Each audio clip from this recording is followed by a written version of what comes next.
You know, I am a huge proponent of using AI to help you do better with your show, whether it's initial creation of the idea or the outline, kind of coming up with ideas for your show, all the way through to marketing and promoting your episodes. Today, we have a special guest, Eric, talking all about how to use AI tools, whether that's ChatGPT or other ones, to make our podcast workflow more simple. We also talk through some myths around AI, some things and misconceptions that we maybe are seeing or feeling as we approach it, along with some best practices when we're using these tools. Whether you're a beginner using AI for the first time or kind of dabbling, or someone who has experience, I know I have quite a bit of experience using AI and I use it in a lot of my different workflows in helping me optimize things and using it for ideation. Even if you're like me, experienced, you're going to learn something from this episode. Please join me in welcoming Eric to the podcast. Welcome to Podcasting Unlocked, the show for purpose-driven podcasters. I'm Alesia Galati, founder of Galati Media, and I'm here to share actionable strategies to help you amplify your message and grow your audience. Hello, Eric. I am so excited to have you on the show. If you could start by telling everyone a bit about you, who you are, and what you do. Sure. Thanks so much for having me. My name is Eric, and I've been a television producer for over 20 years. Started in New York after school and spent some years there doing sports, music, and reality TV. Then moved out to LA to work on some bigger studio stuff and ad agency work. Moved home to get married and settle down, and home is 30 miles north of Boston. And as a result of moving home where there was no real television industry, I found myself trying to figure things out and got a lifeline in the community media television space. Put in a few years there and then had an opportunity to take over a community media television station that serves 4 communities on the North Shore of Massachusetts. We do all the public education and government programming. We do original content. We're building out a podcast program with a studio and all of that. It's a really fun place to work and make hyper-local content. And in the last couple of years, I've just sort of gotten obsessed with AI and all the different tools and workflows and software in generative video production and content creation, because that's been my world anyway. So when I saw these image generators and ChatGPT and all that stuff coming out, I was like, wow, this can both help me at my nonprofit and help me make videos in a different way, which was very exciting. So I dove in, and after a couple of years of playing with it, I have learned a lot, made some generative videos now. So that's me in a nutshell. So, when you say generative videos, can you clarify that? I have a very loose understanding of it, but for anyone who's maybe like, wait, what? What is he talking about? Sure. Yeah. I mean, now instead of shooting video with cameras, you can generate the video on your computer. Very similar to the way music production went through this, where it was all instruments and then it went to your laptop, and very similar things happening in video production now, where instead of name the shot you need, instead of having to take a camera out or hire a person to capture footage, you can just type it into one of many tools on the computer and say, this is the shot I need. And when you get that shot, you can turn that shot into a video using another tool, and then string that together with lots of other videos to make something watchable. That's what I've been playing around with. That's a very imperfect process today. It's very early days, but as someone who knows how to produce videos, I'm interested in the state of the art and kind of pushing on things and seeing where they work and don't work. We're pretty close to very watchable content, just entirely generated from text prompts or image prompts or things like that. That's really cool. I'm always iffy with some of the AI generated images and videos. And that was actually the starting point of introducing, I have a 10 and a 7-year-old, both boys, to AI in a very micro scale, because I believe that it's going to be a pretty heavy tool by the time they're adults. Introducing them to fact checking, introducing them to how to spot if a video or a photo is AI generated, like looking for certain things. So we took some time of them, saying I use Gemini for a lot of my AI uses. My kids wanted to create Godzilla versus Mechagodzilla, creating images, and they're like, make it more realistic and make him bigger, add wings. Just being able to show that how cool it is that to not be like anti AI, to show how cool it is and how we can create things and use it as an imagination tool to spark our creativity, but also like we also want to promote artists. We also want to be able to spot things where if people are using it for mis or disinformation, we want to be able to spot those things as well. What are some ways that podcasters who are using video could potentially use this generative AI video tool? There's a number of ways. I mean, really, if you're having trouble generating visual content, this can get you off the ground. If you're already at 60, it can take you to 120. Everybody's visuals get leveled up. Whatever level you're at, whether you're making stills or video, it's all going to leap forward because you have this new ability. You just couldn't do this before. There was no real one-to-one alternative. This is a brand new thing that's made it easier to be a creative. So infusing that into a podcast in every way possible seems like a good idea. To get more tactical, research, some of these large language models are so good at research, whether you're researching a topic or a person, adding a lot of rigor to your process and certainly automations if you figure that out. You know, I think custom GPTs are really powerful tools. You know, if you're paying for the $20 a month chat GPT subscription and you learn how to create great prompts that you want to use on a regular basis, you can kind of bake those into custom GPTs to be a tool to use regularly. And you can make as many of those as you want.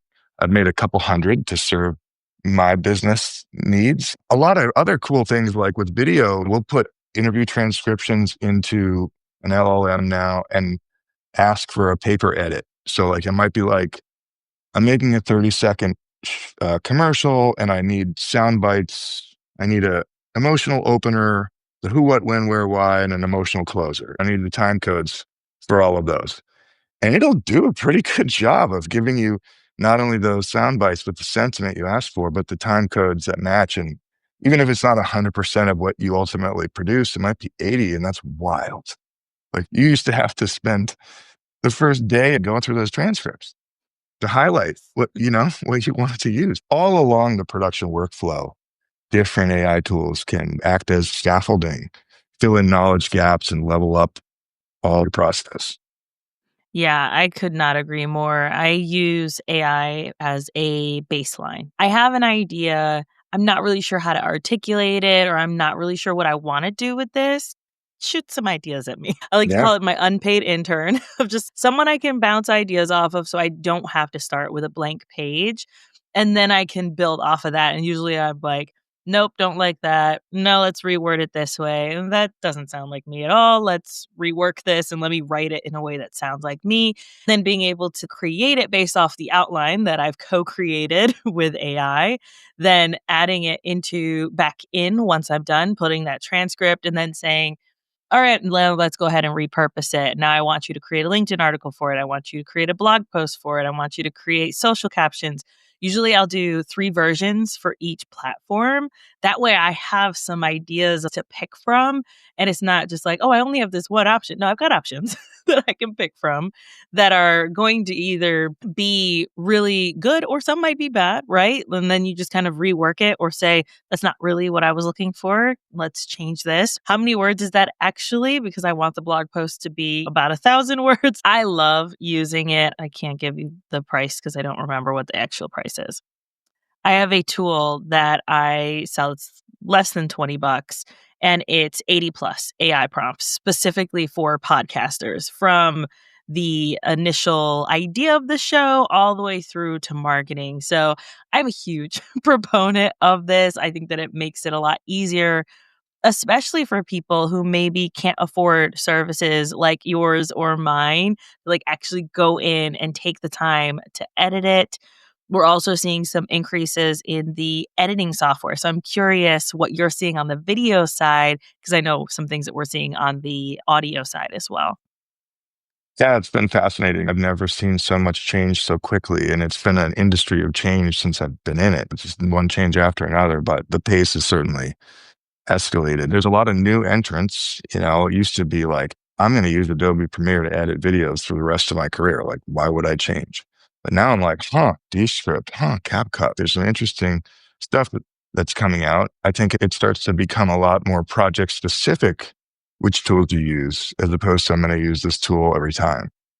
And then also all of the tools that we already use are also baking in a lot of AI tools. So all of a sudden you'll be using Premiere. And now instead of having to cut a music track to the length of your video, you can just drag a AI button and it'll do it for you. That used to take way longer than anyone wanted to spend on it. If you had a minute-long song and a 23-second video, like trying to, you know, fit generative fill on B-roll, it's pretty common that you might need 2 more frames of B-roll to bridge this gap that if you have to crunch these clips together, it's going to just throw everything off. And now you can just have it generate those last 2 frames and it'll pass, or other little things like that. Lots of little value adds along the way now. You just read about it, like, no way, that exists. It's a button now. Used to take 8 hours to do that. It's pretty exciting and, just trying to stay up on all of it. But what I do like to say is that at the end of the day, the deliverable is still the same. You're still making a video, which is a bunch of smaller videos and some audio files and things. And so whether you're shooting those with cameras or generating them with Midjourney, Dolly, or something like that, you have to edit these clips together into a story. And so that's something that you can't skip. You have to understand storytelling and be creative and still be trying to put a lot of human touch in there and point of view and all those things that make work great. Yeah, I love that because I think a lot of people miss when they're using AI is they think, "Oh, I'm just going to throw this at AI, it's going to spit something out at me and it's going to be perfect." It's like, not really. That's why one of my main goals behind my business is, and one of the driving forces that I tell people is my team listens to every word. We make sure that if there is a part where the guest says something that doesn't align with your values or doesn't make sense for the conversation, they go off on a side tangent. I get it. I like to go on side quests, but it's not always relevant to the conversation that we're having here. Having an actual human to listen through can really help. I've tried using Descript's Best Retake, or they have another like AI tool where it pretty much makes it succinct that if like taking out all the unnecessary words. And it does not sound good at all because it just takes too many words out and I sound like a robot. That's not what I was going for. Undo all of that. Let's start fresh because, especially with podcasting, whether it's a video podcast or an audio podcast, you need that emotion. You need the hand gestures. You need all of the humanness. And so I think that it's such an important part to make sure that we're capturing. And yes, it might still take us a little bit of time to get through the work, but these tools, like you said, can get us 80% of the way there and then reduce the amount of time that we're actually having to spend on these tasks.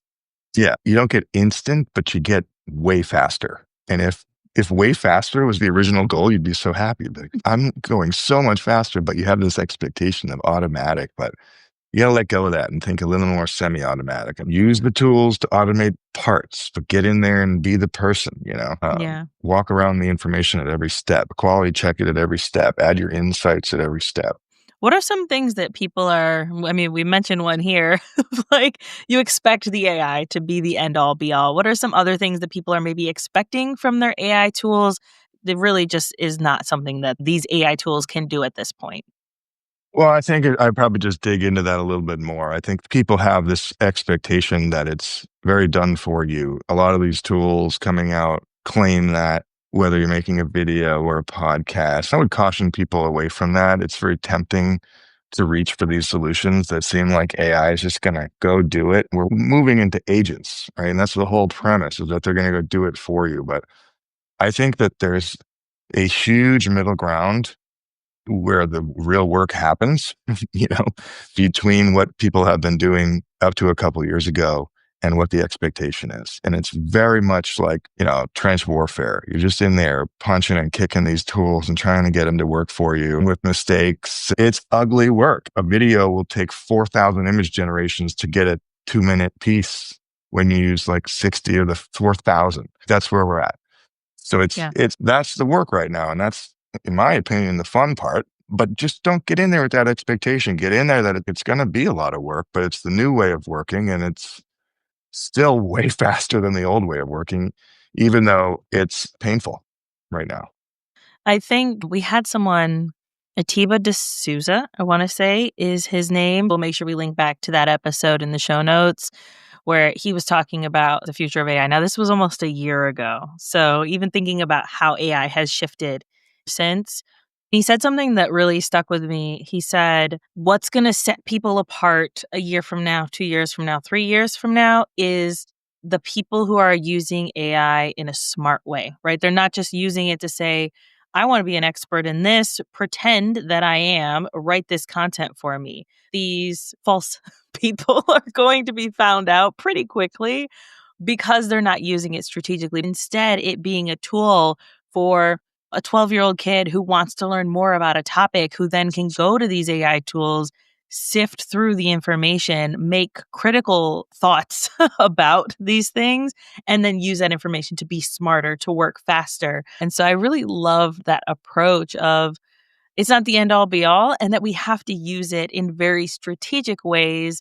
And that's where I think a lot of people are either they're overusing it or they're underusing it, almost like afraid of what's it going to give me or not giving it enough information. So, where can people get started with making sure if they're underutilizing it, making sure that they are giving these tools enough information to be able to create what they maybe are imagining in their head? Yeah, sure. I have some thoughts about that. I think one of the shifts that people have to understand is the Google search shift to the ChatGPT search.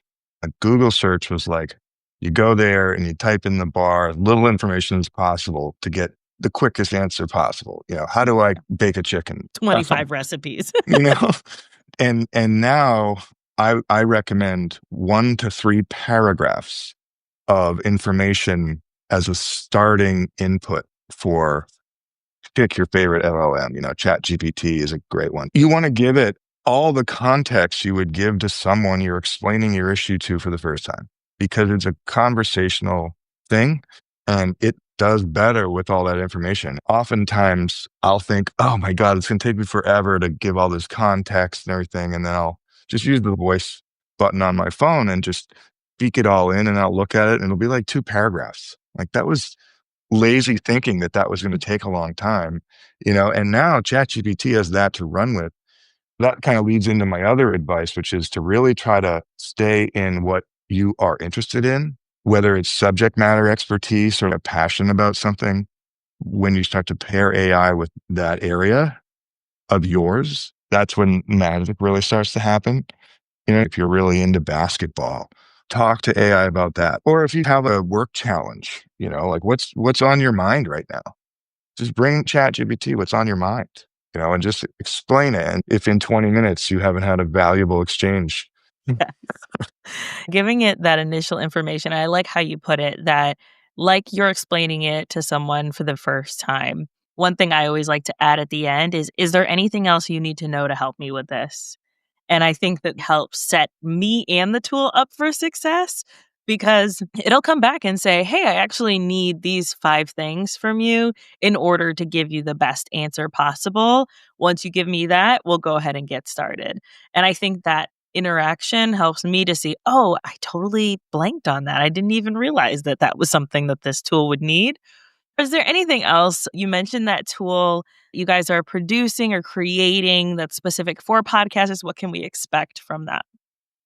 We at my local TV station are trying very hard to stand up a podcasting program because we believe in the power of podcasting. We think there is a future in it for individuals. We can help with the back end of it, from pre-production work, whether it's a pre-interview or getting the talent release form and headshot, to understanding how to record and interview people, to distribution and promotion, all the things that prohibit people from doing it and telling the programmatic work that they want to talk about, like, let's get to that, the important stuff. Who gives a Yeah. crap about like Podbean or, Calendly or whatever. Like, well, let's Yeah. just handle that for you.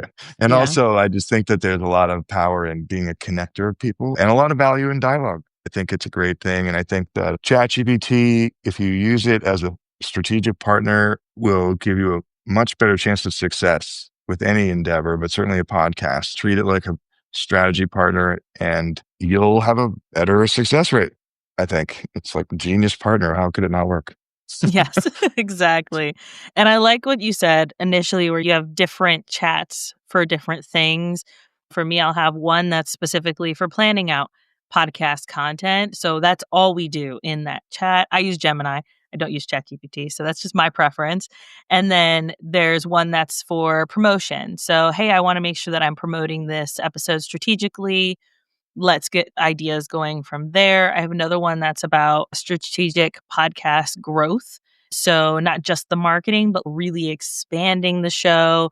Lots of different tools within there to make sure that I'm making the most of my show. And so, having multiple ones and not overburdening the tool with just one chat for all of your things, like being really specific on what you want to focus on in that conversation will help you stay focused and also help the tool be able to support you in the best possible way. Now, you have a goal this year to be on 100 podcasts. First, I am grateful that I am part of that 100.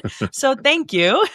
And you are also using some AI tools and prompts to help you with that. Can you give us a little sneak peek on what you're doing over there? Sure. Well, after last year, I had done a handful of AI projects and I wanted to get the word out about those. I also started to develop somewhat of a passion for spreading AI literacy.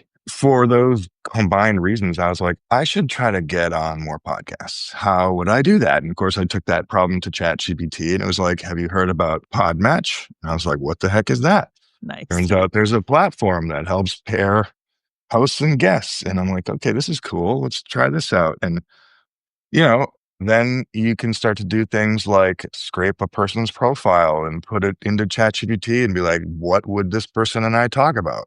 You know, and then let's turn that into a proposal for them about what we could talk about. Yep. And that can go much faster. And all of a sudden, wouldn't it be funny if I could get on? Like, the goal is sort of arbitrary and silly, but it just for me kind of it's an AI statistic. Like, you'd never be able to do that otherwise. But Yeah. because I can be like standing outside while my child is at a restaurant the other day, I was standing outside the bathroom and I was able to apply to like 3 podcasts in that short amount of time, just because I've got this system down, all using AI tools. And it's nothing automated, but just, it's like copy paste for me because I've got the prompts and the GPTs and I just figured it out. It's like a 4-step thing where it's like, bing, bing, bing, you got it applied.